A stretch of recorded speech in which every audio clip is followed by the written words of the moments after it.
Welcome to First Five Marin's annual policy breakfast. I'm going to be very brief.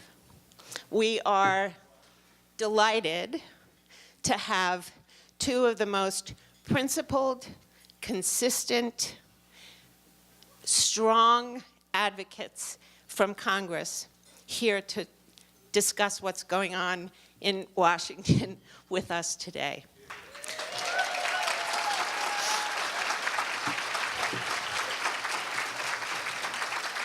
Congresswoman Lee and Congressman Huffman represent the best of public service, and we always know where they stand, agree or disagree, and they are consistent in their values and in their stances on critical issues.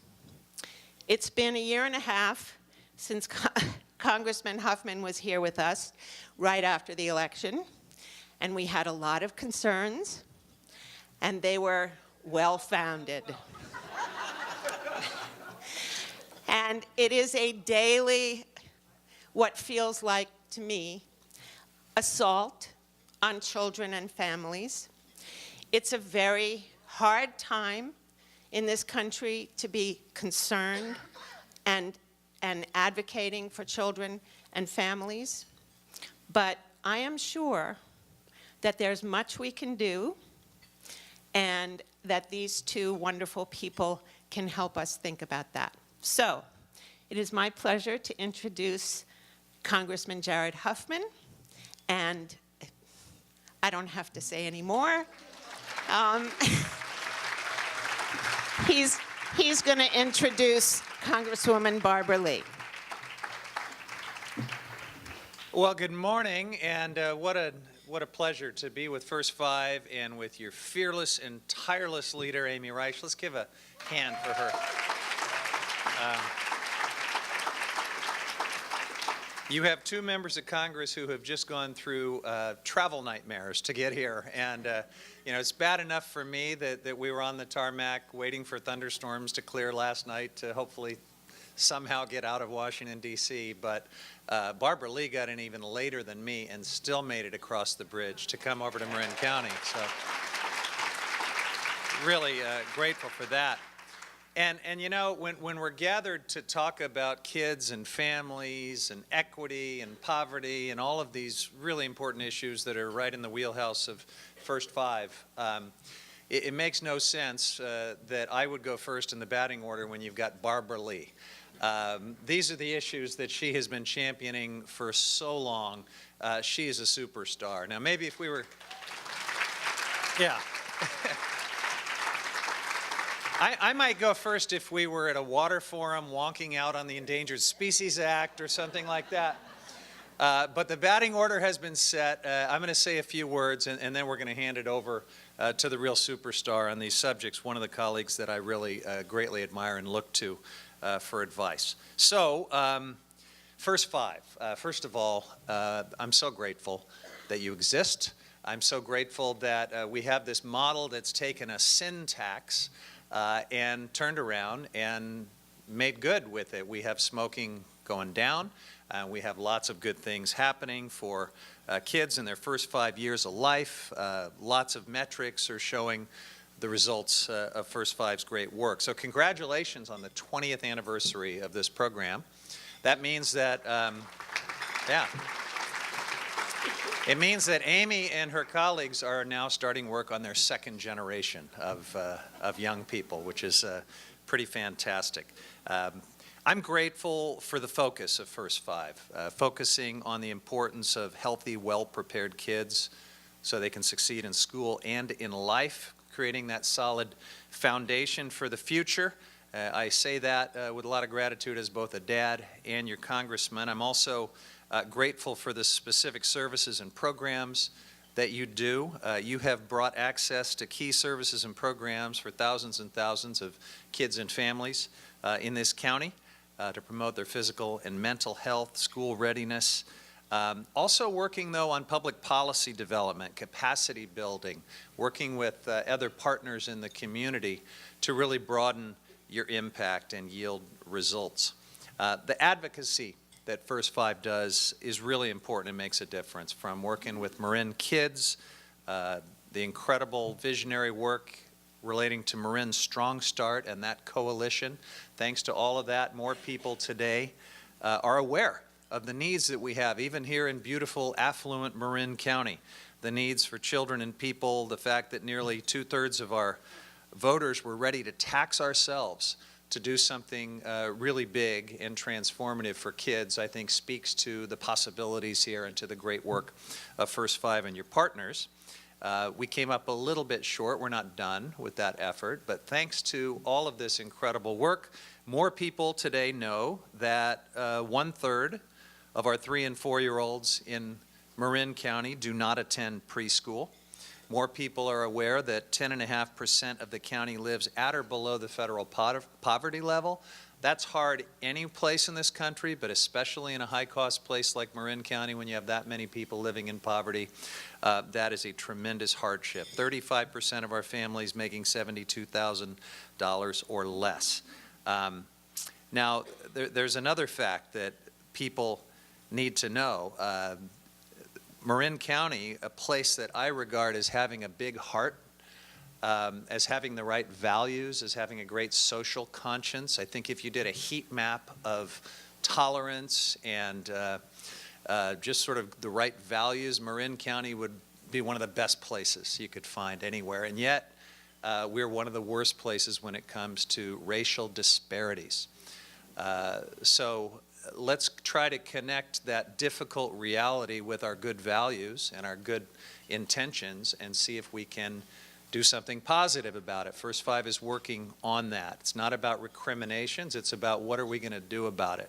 And that's one of the things that I hope we'll have a chance to talk about today. And I'm glad Barbara Lee's part of that conversation because you know, she politely slipped me an article from the LA Times a few weeks ago. She keeps an eye on Marin County, by the way.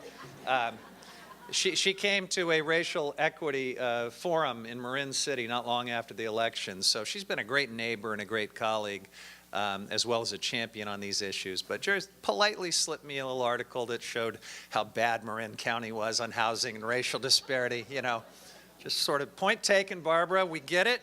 We're here to talk about it. We're not in denial about that. But anyway, I'm just delighted to salute the success of First Five. And the last thing I'll say is these community conversations that you convene are really important and you know, help us continue that focus on children and the drive towards improving equity. And at this point, I'm going to hand off to one of my very favorite and most admired colleagues who's forgotten more about these subjects than I will ever know. So glad to have her here in Marin County, Barbara Lee.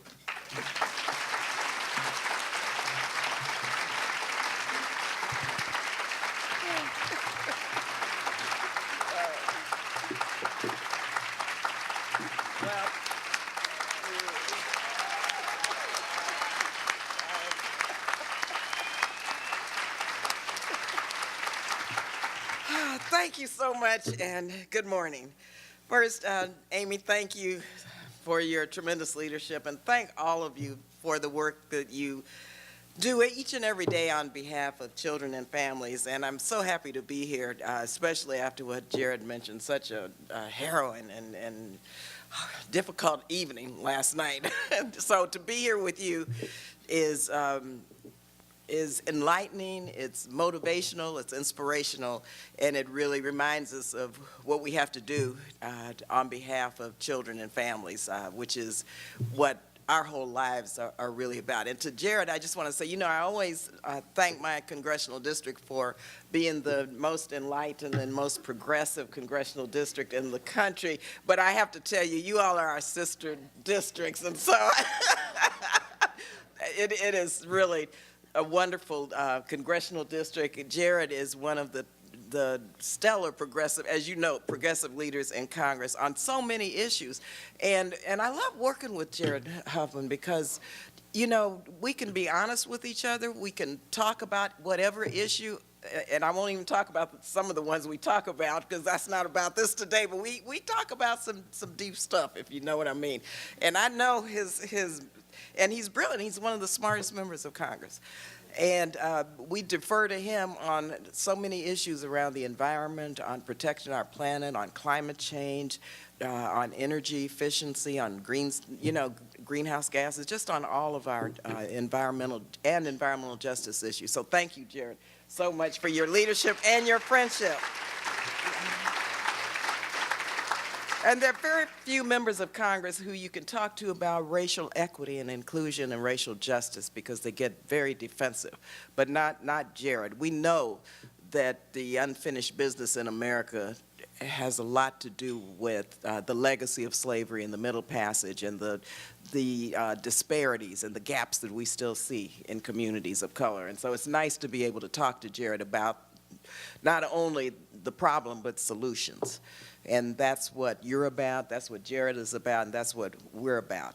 And so now, I think it's time that we can really come together in an intersectional kind of way to make sure that, because of this president, because of 45, because he's trying to undo whatever progress we have made in this country. And so we must be steadfast in our commitment to children and families. Now, my county is Alameda County, and we've seen huge economic boom. But we cannot leave behind the many low-income children and families who are still struggling. Let me tell you a little bit about my district. In Oakland, 43% of black children and 35% of Latino children are living below the poverty line. Living below the poverty line. That's compared to 13% of white children. No child should be living below the poverty line. The rising cost of living is pushing low-income and poor families out of our community and even out of our state. And we can't ignore the fact that black and brown communities are disproportionately left behind and locked out of economic opportunities. Right now, children in African American households are nearly twice as likely to be raised in the bottom 20% of income distribution as children in white households. In First Five Alameda County's kindergarten readiness assessment, they found that 19% of children came to school hungry or tired. That number spiked to 27% of children in families with incomes under $35,000. Now, in the day, I was a community worker with the Black Panther Party. You know, Wakanda forever, if you saw Black Panther, okay? Wakanda. And let me tell you, then I worked on a breakfast program for children. And these statistics today are very similar to what they were in the day. So we have a lot of work to do. In my district alone, almost 20% of families don't know where their next meal will come from. That's unacceptable. You and I both know that children can't learn when they are hungry. Teachers can't teach kids when they are hungry. When kids go to school hungry and tired, we are setting them up to fail. And as we know, the first 5 years in a child's life are some of the most important for health and development. But right now, Trump and the congressional Republicans, they're trying to make life even harder for low-income families and low-income kids. Next week, Congress will be voting, well, we hope maybe not voting if we can get the votes to defeat this farm bill. The proposed legislation from House Republicans would cut SNAP. Our nation, now I was on food stamps, mind you, in the day, trying to raise 2 little kids as a single mom, trying to get through Mills College, UC Berkeley. And so those benefits, so you're looking at a SNAP recipient. But it was a bridge over troubled water. And I thank my government for helping me through those very difficult days. And now they're trying to cut SNAP by $23 billion. That translates into 2 million Americans losing their benefits, especially with low-income families and children. And because the bill, mind you, it ends children's direct connect to school meals, more than 265,000 children will lose access to free school meals, putting their health and learning at risk. We need to increase these benefits, not decrease them. And at the same time, this Trump administration just gave more than $1 trillion to billionaires and corporations. And now they want to pay for this tax scam, and Jared has been fighting like heck on this by cutting children's health insurance program. So children, their lives are at stake with this administration. That's their plan, to give more to the wealthy and pay for it by asking kids to forge meals and doctor checkups. Instead of cutting the basics for families in order to benefit the wealthiest in our nation, we should be increasing economic opportunity for families. We should be helping people out of poverty. We should be supporting children so that they are socially and emotionally and academically prepared to learn. And as all of you know, that starts with ensuring that every child has equal access and opportunity to learn. As a member of the Education Funding Subcommittee of the Appropriations Committee, I'm working very hard to fully fund preschool development grants. Head Start, working, and we got an increase, mind you. We got an increase in Head Start in last year's budget. But now they're trying to eliminate the preschool development grants and the 21st Century Community Learning Centers. These were both fully funded in our spending bill this year. And you know we don't have a friend of children with Secretary DeVos. She wants to take the government's role out of education. Can you believe that? She doesn't believe that education is a civil rights issue. And she refused, and some of you may have seen my questioning her about racial discrimination and bias in our schools. She refuses to admit that that is happening, and in fact has proposed to almost decimate every office of civil rights within the Department of Education. And so finally, I just want to say one area that I hope you look at and begin to focus on is the infant mortality and maternal mortality rates in the United States, especially with African American women. We have gone backwards 25 years. We're the only country in the world that has reversed itself on infant mortality and maternal mortality. And I'm the UN delegate, the Democratic delegate to the United Nations, and I think it's about time we shine the UN and the world look at what's happening in the United States as it relates to children. So I'm bringing this issue to the United Nations because it's just.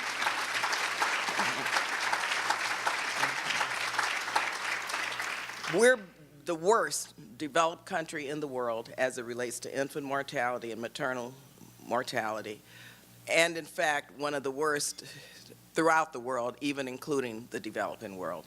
And so we introduced, and Jared, we did this with Congresswoman Kelly a couple of days ago, what we called the Mama Act, coming toward Mother's Day, which would really help our federal agencies hone its resources and focus on what is going on with mothers and maternal and infant mortality in this country. So believe you me, your work is cut out for us, but I'm so glad you're on the front lines as advocates, you know, looking out for our children and our families. And thank God we had Jared Huffman, who is leading on so many issues, and your partner in so many ways to make sure that each and every child in his district has an opportunity to not only survive, but to thrive and to live the American dream. Thank you again.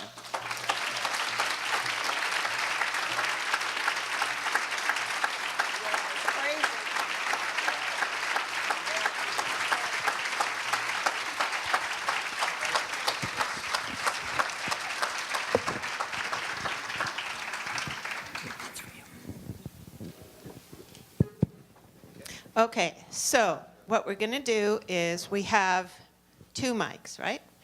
One over there, and one over there, and one in the middle. We have three mics. Sorry, can't count.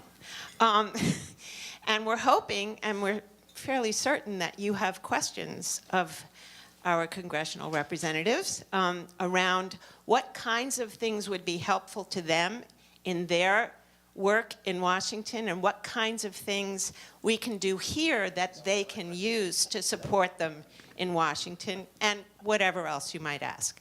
I do ask that you keep your questions brief. I will interrupt people if they go on too long. But if you do have questions, please line up at one of the mics, and we'll take it from there. I can't imagine nobody has a question. Okay. Yes. Go ahead. Please introduce yourself, too. Hello, my name is Pam Myers. I live in San Anselmo. I've been hearing this morning about the cutting of funds for children's programs, poverty, all sorts of struggles to get funding for programs. And I'd like to ask you both how Congress justifies giving $10 million a day to Israel for military aid when we have so many needs here. $10 million a day is what we give to Israel. And I'm wondering how anyone in Washington can justify that. We may have slightly different answers to that, but look, I think you could pick many parts of the defense budget and ask whether there is justification. I might pick some others that I think are even more egregious. I happen to support the alliance and defending the state of Israel because I think it's in a pretty unique... $10 million a day? Well, it's a long conversation, but I would point to some of these wars that are unauthorized. I would point to some of these weapon systems that even the Pentagon says it doesn't need anymore and doesn't want, yet we continue to fund them. So, look, Barbara Lee and I don't think as long as I've been in Congress, either of us have voted for a defense spending bill. We always vote no, because it is replete with wasteful spending, with things that make no sense, with wars that are unauthorized, with slush funds that just get bigger and bigger to fight secret wars that they don't even bother to tell people about. We just found out a couple weeks ago we've got troops on the ground in Yemen. So did you know that you were at war in Yemen? You know, you and I could probably have a much longer conversation about the unique circumstances of Israel, but the broader point about defense spending being too big and lacking appropriate justification, I totally agree with. Thank Okay, you for all now- you do. We're going to go from my right to center to left and back. So, Is this on? Okay. Hi, I'm Margie Kuntz. I actually was here a year and a half ago when Jared was here, and I'm going to ask pretty much the same question I did then, which is, well, with a little qualifier. I'm a single mom with a college-age daughter, and I wanted to know, again, what can we do if we have limited funds to help you all prevent this just decimation of what's important to our values in this country? You know, is there any way we can support you besides just money to help bring power to the Democrats in office right now? Well, I say we have to focus, and I know Jared and myself are focused on November, and you know what we have to do in November? We have Get out the vote. We have to do that because we have to reinstitute our system of checks and balances. Right now, that has totally eroded. You have no check on this White House. So minimally, we can stop bad things from happening if we do our work come November. So engage. I know in my district, just Saturday I was in Modesto. You know, we're working the state and we're working throughout the country to make sure that November brings that check on this White House.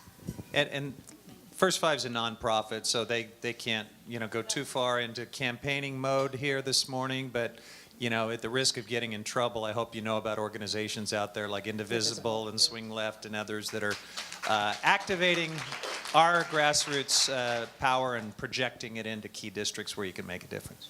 Okay, thank you. go ahead. My name's Jane Jewell. I teach at Sausalito Nursery School. I teach them piano, 4-year-olds. And first of all, I'd like to thank Jared Huffman for supporting the Marjorie Stoneham Douglas high school students. I know it's not the same age group, but it is the same issue because these shootings can happen anywhere, including in a preschool. And as a teacher, I resent the idea of having to tell my 4-year-olds what they should do if somebody with a gun comes in. I mean, this is not what I teach. I teach piano. And so I'd like to thank him for bringing Emma Gonzalez to Marin County to to support the effort to reform guns and the gun control. I know it's off topic for the age group, but while I'm off topic, I also want to ask Jared Huffman if he's going to support ending the imprisonment and torture of Palestinian children in Israeli jails. Barbara Lee has already signed on to HR 4391, which is the Betty McCullum bill to end the imprisonment and torture, and we do know they get tortured, about 75% do, including sexual harassment. I want to know if he's going to support that bill. Thank you. So we're sure talking about the Middle East a lot this morning.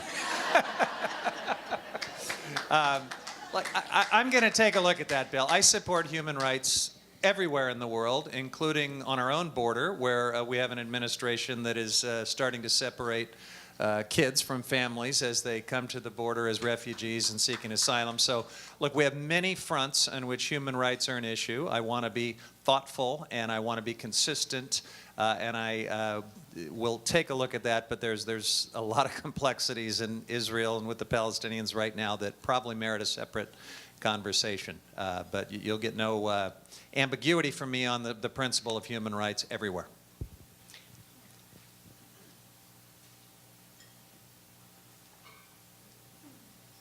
Hi, thank you for coming today. Over here.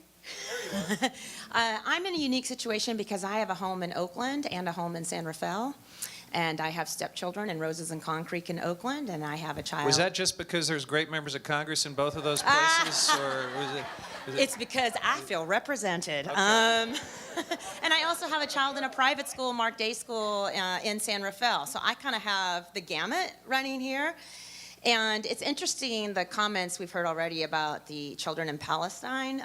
That is an issue I also support, and it just kind of brings it all home for me with what the question I came to the mic for about children of color and indigenous children. I'm kind of everywhere. I see in both Marin County and Oakland, and just to give respect to the former questionnaires and Palestine, that the children of color do not get as much. They just don't. I mean, I could keep continuing that sentence, as much resources, as much attention, as much of a chance in life. And you know what? What makes me feel bad, because I'm between Oakland and Marin, it's even worse for these kids in Marin. Now, I have a white child in Marin. I have stepchildren of color in Oakland. And I'm wondering, as a citizen in Marin and in Oakland, I've been walking down the street and see people turn the other way. I see it happen. I see at the Discovery Museum people coming over and asking me questions when I'm with my stepchildren of color that they didn't ask me when I'm with my child that's blonde-haired, blue-eyed, lighter than me. We can give as much money, and it's good there in First Five. I'm originally from rural Iowa, from a poverty-stricken single-mother family, and if it wasn't for preschool, I wouldn't be here today.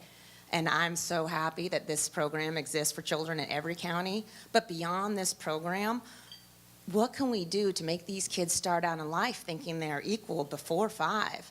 These things are happening before 5, and they're happening in Marin, worse than Oakland. What can I, as a citizen, as a mother, as a colonist, concerned about colonialism of people of color everywhere, do? Thank you.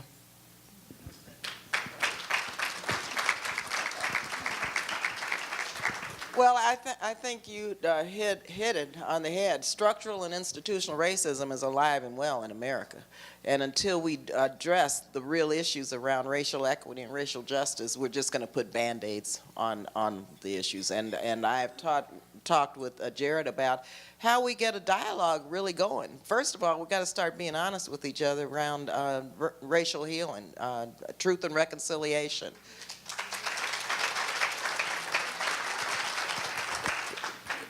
I mentioned I was on the Appropriations Committee subcommittee that funds the Department of Education. Black boys, preschool, ages like 3 to 5, are expelled from preschool. They don't even get to Head Start because they're expelled from preschool. So, and why are they expelled? You know, because the educators, the teachers really have not, they don't have the cultural competency in many respects to understand what is going on with these young black boys in their homes. And they are there to teach, and they get very it's very frustrating and difficult. So what do? They expel them, and so we have to have more understanding of what is taking place in communities of color and African Americans communities as it relates to all of the structural issues and the context in which we live. And I'll just say I shared this story with a couple of people a couple of weeks ago as it relates to gun violence. I raised 2 African American boys as a single mother. And in the 70s, I'm sitting down with my kids having these conversations then about where to walk, where not to walk. I'm going to take you here. If the police stop you, don't talk. I said, don't talk back. Even if you're wrong, even if you're right, don't talk back because you might get shot. I mean, that was in the 70s. Black parents shouldn't have to go through this. This is un-American.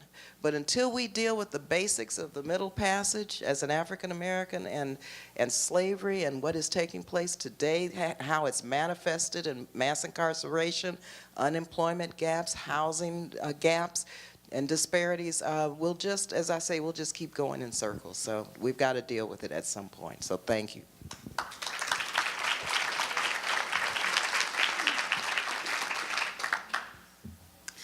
Good morning. My name is Becky Gershon. I work at the San Francisco Marin Food Bank. I just wanted to thank you both for giving me hope at a time when everything coming out of DC feels just so dire and depressing, so thank you. One of the issues top of mind for us right now is the Farm Bill, and you, Congresswoman, you spoke a little bit about some of the threats that we're seeing to SNAP. And so I just wanted to invite you both to give a little update about what's happening right now on the Farm Bill, what we might see happening in the next few weeks, and to just sort of give us some tips, if you have them, about what we can be doing to support you on advocating on this important issue. I think in Marin there are about 6,000 families that are on SNAP, so it's an issue that can really hit home for us here. So if you can talk a little bit about the Farm Bill, that'd be great. We could talk a lot about the Farm Bill because the Farm Bill, most folks don't understand, is really a food bill, a nutrition bill. It's an economic development bill. If you care about the environment, it's a conservation bill. The land conservation and wildlife programs we have under the Farm Bill are actually bigger than our land conservation and wildlife programs in any other agency. So it's this huge roll-up of things. And for years, it's represented this sort of interesting coalition that provides something for urban communities and struggling, disadvantaged communities by way of nutrition assistance and other things, but also, the big farm communities. It provides the commodities and other programs that they need or that they believe they need. And so that's been the coalition. The Republicans in the last couple of Congresses have proposed to separate that, to kind of go it alone, to slash the nutrition and other things, and to just continue on with their farm subsidies. And that's, first, I think, a bad political strategy for the long-term success of all of these things together, but it's really bad for our programs. So we're pushing back, and Barbara talked a little bit about the amount that they're proposing to cut SNAP in this year's Farm Bill, which may be on the floor next week. But they're getting a lot of pushback on that, and there's even some possibility we may be able to stop it. Even if they pass it out of the House, it's going nowhere in the Senate. And so we're not done with this issue. But President Trump's budget proposal for next year is even worse. He's proposing even deeper cuts to SNAP and just about every other part of the social safety net. So, yeah, we should be concerned. We should be tuned in, get interested in the Farm Bill, understand that it's way more than just agriculture, and we should be working on a good Farm Bill, which Barbara and I and several of our colleagues always try to do. But it seems like just as we start to get traction on some really great things that can be in a Farm Bill, they just decide to jam through some atrocity every year in the Agriculture Committee. So that's what happened last week, and here we are. Yeah, and I think what we can do, if you have national allies across the country, get to the Republicans because they don't have the votes right now. And we're pushing back. Thank God FRAC and a lot of the organizations are really mounted an effort to defeat this. So we don't want to see it come to the floor. Secondly, I failed to mention the work requirements. And Trump is talking about vetoing the bill if it didn't have the SNAP cuts as it relates to work requirements. Now, the majority of SNAP benefits go to seniors, the disabled, and to children. Okay, and those who are working are eligible because they're working 2 jobs and making sub-minimum wages and can't just make it because they're living below the poverty line even working. And so these work requirements are a big piece of this farm bill. And so we have to push back, and I think now's the time to do it because I'm confident they don't have the votes. And finally, let me just say the alternative bill, we have one. Earl Blumenauer has a bill. I don't have the bill number, but we know where we need to go in terms of nutrition, in terms of urban gardening, and in terms of just the big picture, farm subsidies. We have an alternative, and I think we need to look at that alternative sort of as a roadmap to where we need to be in terms of nutrition and farm in this country, farming. Morning. My name is Jim Harris, and I'm formerly from Berkeley, but now I live in Marin City. And I'd like to add my voice to those who are expressing concern for our aid to military, or aid to the Israeli military. And today, as Barbara Lee certainly knows, thousands of Palestinians are protesting nonviolently, and they are being targeted by the Israeli military, including children. And it's a very deliberate policy. And I'd like to thank Barbara Lee for speaking out about that. And I find it very, very concerning that most of Congress has chosen to say nothing. And if our protests, first they came for the Palestinians, and we said nothing. We can't let that happen. We have to speak out for everyone. We have to speak out when the Honduran government kills environmental activists. And Sir? Barbara Lee has co-sponsored a bill to end aid to the Honduran military. And we have to speak out about these things.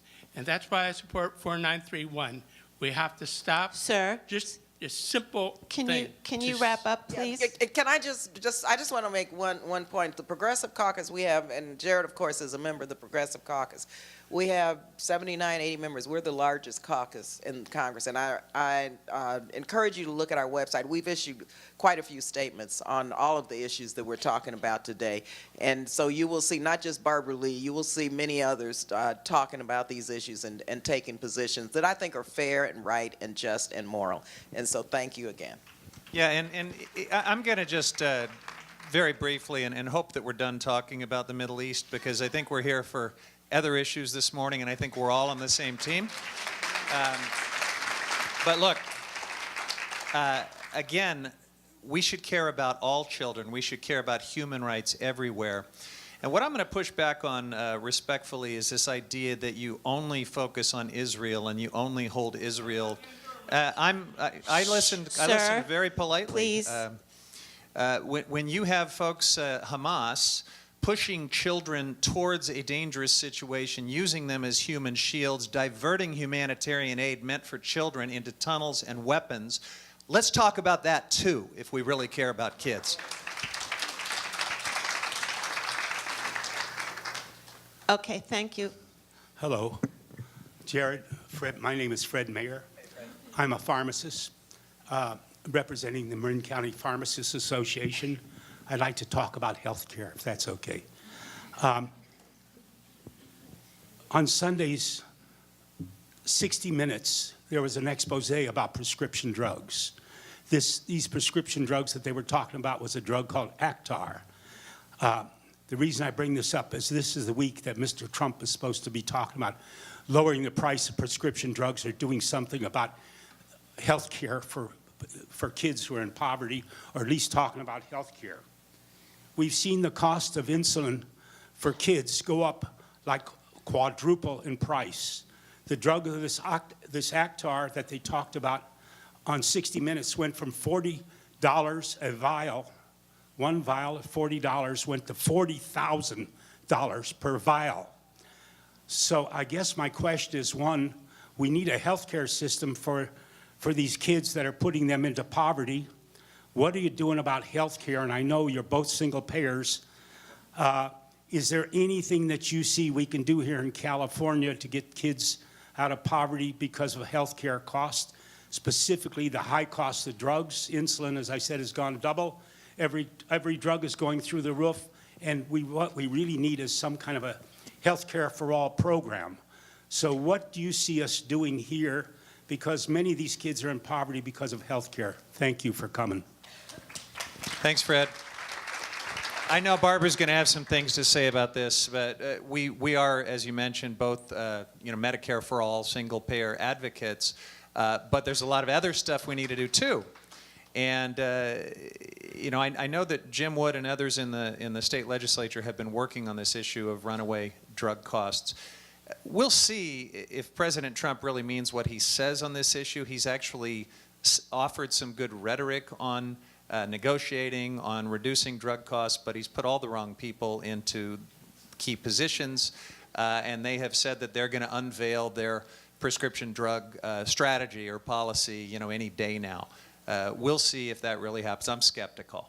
But you will find that, in the Democratic Better Deal platform, whatever you may think about that, prescription drug costs is one of the first 2 or 3 items that we mention in there. So it's a huge priority. It may be something we can do on a bipartisan basis, but we got a lot of work cut out for us, and it includes everything from reforming generics and the abuse of companies that are paying generic companies not to bring those products forward. It includes the terrible abuses we've seen with some of these companies that play games with extending patent lives and jacking up prices. All of it is just terrible and unacceptable, and we got a lot of work to do. Barbara, what do you want to Yeah, no, I agree with everything that Jared said, and just say, until we get it done at the federal level, we need to make sure that whatever roadblocks are here in California for single payer, that we remove those roadblocks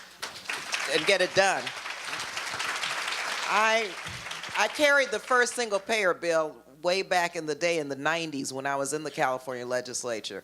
And I know where Californians are, and I know I know for a fact that single payer would reduce the cost of prescription drugs for everyone, especially for children. Whatever happened in the state legislature with the single payer bill needs to be addressed, and I think at the state level we all need to help get that fixed so that California can do that. And then finally, let me just say, I helped actually negotiate the Affordable Care Act when President Obama and of course Nancy led the charge in Congress. But in that, in the Affordable Care Act, we specifically wrote provisions to provide state options for public options, single payer, Medicare for all. So California should lead, and hopefully we'll be able to do that. Before you go, the Congress people have to leave at 10. So we'll take 2, maybe 3 more questions. I'm sorry, I knew this would happen, but it is what it is. Okay, hi. Thanks for coming. My name is Laurel, and I just want to make one comment and then the quick question. Barbara Lee, you mentioned that it's time to start a dialogue about disparities. I think it's time for action. Okay? And my question is that last month the Congress passed 2 bills that were designed to bring justice to the victims of sex trafficking. They're known as the FOSTA SESTA package. Both of you voted no against this bill. And knowing that the First Amendment, which is our right of freedom of speech, does not apply in this case because it does not cover criminal activity, which definitely sex trafficking is criminal activity, I'm interested to know why you voted no in the interest of protecting our women and children, which is what this day is all about. No, I will have to get back to you, quite frankly, on the provisions of the bill, because I voted no for specific reasons, but in terms of the details, I really do, and I'll get your name and number and give you my exact rationale for it. Okay? Yeah, look, you're not going to see either of us go soft on sex trafficking and protecting vulnerable kids and women in these situations. We want to see that happen. This bill was overbroad and had some unintended consequences on civil liberties, on some other factors involving the internet and internet hosts, and there were a lot of civil libertarians and other groups on the other side of that because of the way the bill was Aware of that. drafted, but we'll need to get you the details. Okay, I'm aware of Thank- that, but it was nearly unanimous. Thank you. Hello, I'm Barbara Rosen. I'm former nurse and worked in healthcare for a long time. Healthcare affected me as a single mom, especially with a daughter with disabilities. So I've been with healthcare for all, and that's what I got up to talk about, but we've already talked about healthcare for all. So my other concern is with the Democratic Party and the rift that happened in 2016 between, I would say, moderates and progressives. Given that I feel that being against Trump and everything he stands for is not enough, that I'm wondering if the leadership of the Democratic Party and the DNC are going to support some progressive candidates, or will they throw everything into moderates, which will not probably allow us to win? Well, I don't want to get too close to the line because Jared reminded us this is a nonprofit forum.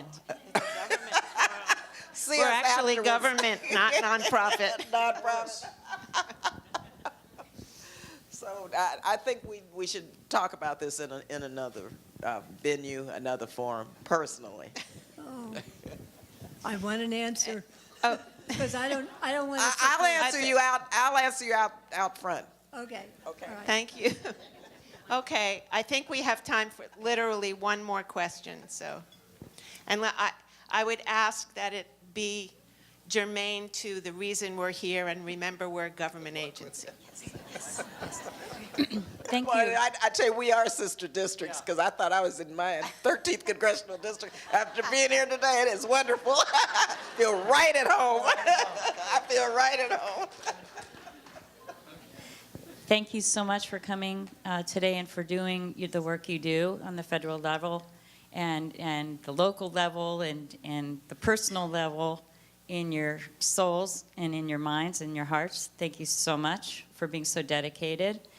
There are many of us in this room that are also dedicated as well, and we want to help you. So I've been wanting to ask the question that Amy asked originally. My name is Marin Huntington, and I founded a nonprofit that helps children, low-income children in Novato, living at or below 200% of the federal poverty level. This includes several homeless children as well. So I'm in close contact with the families I serve because I serve them in a long-term way. And many other people here in this room also do the same with their low-income and predominantly immigrant families. So in the interest of, how we can assist you regarding data, all of us are getting live testimonials every day about the impacts of policies and attitudes and negative things are actually changing lives in multiple ways. And is there any way we could give you testimonials or some sort of evidence that provides you with the strength and ammunition you need to be persuasive where you're at?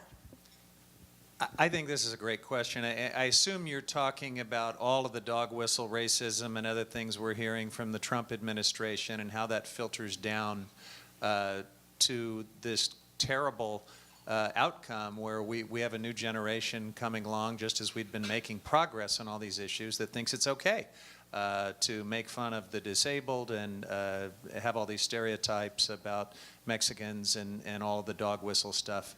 And if that's where you're headed with this, then absolutely. Any evidence that you have that you're seeing young people do and say things reflecting that ugliness is helpful to me and to Barbara and others of our colleagues who want to push back and call this stuff out and not normalize it in every way we can.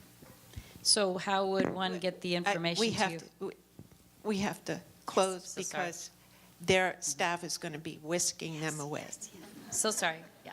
Thank you so much. But Barbara, do you want to Well, add let me just say, we have to remember the context now in which we live. This is the alt-right and the white supremacists are running the show. This is their agenda put forth by Gorka, Steve Bannon, and Miller. And it's trickling down to the local level. And children are also beginning to believe it's normal to lie. I've had to talk to children because they will say, well, the president lies. Why, what are you talking to me about telling a lie? Okay, so I have grandkids, so I have to deal with this a lot. And so all I'm saying is that, you know, we have to really, at the local level, educate people about what is taking place, because the environment now is toxic. It's creating more division in our country, and it's up to us to be for real when we talk to people, and when we and the testimonies and getting the clarity of what's taking place and how this is impacting at the local level is extremely, extremely important. We have, and I'll close by this, and I know Jared's participating in this.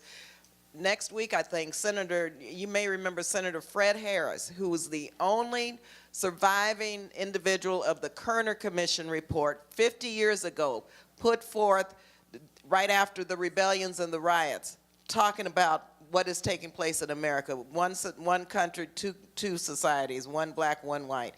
And he wrote a book updating the Kerner Commission report. And let me tell you, this book shows that while the war on poverty and voting rights and all of the Great Society programs have worked and have lifted people out of poverty and have created more racial understanding, we have fallen all the way back now to where we were 50 years ago. And so we have to be conscious and aware of where we are as a country, and work at the local level with organizations that really address economic inequality and racial inequality, and try to help adults understand what the deal is, because it's very hard, it's very difficult, and it's very confusing for people who don't know the history of this country and what the impacts are in everyday life. Thank you. So let's once again thank Congresswoman Lee and Congressman Huffman for everything they do.